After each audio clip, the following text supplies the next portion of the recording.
RV studios entertainment நேயர்களுக்கு வணக்கம். 5 வரிகளில் 5 கதைகள். ஒரு கிராமத்தில் கிராம மக்கள் அனைவரும் மழை வேண்டி இறைவனை பிரார்த்தித்துக் கொண்டிருந்தனர். ஒருவன் மட்டும் குடையோடு வந்தான். அதற்கு பெயர்தான் ஃபெய்த். குழந்தையை மேலே தூக்கி போட்டு விளையாடி கொண்டிருந்தார் தந்தை ஒருவர். ஆனால் அதற்கு பயப்படாமல் குழந்தை சிரித்து கொண்டிருந்தது. அதற்கு பெயர்தான் ட்ரஸ்ட்.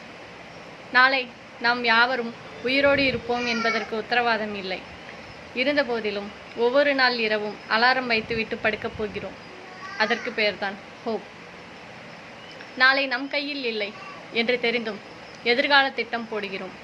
அதற்கு பெயர்தான் கான்ஃபிடன்ஸ். உலகமே கஷ்டப்படுவதை ஒவ்வொரு நாளும் பார்த்துவிட்டு வருகிறோம். நாளை நாமும் அந்த கஷ்டத்தை அனுபவிக்கப் போகிறோம் என்று அறிந்தும் நாம் திருமணம் செய்து கொள்கிறோம். அதற்கு பெயர்தான் ஓவர் கான்ஃபிடன்ஸ். நான் உங்கள் சாரு. நன்றி, வணக்கம்.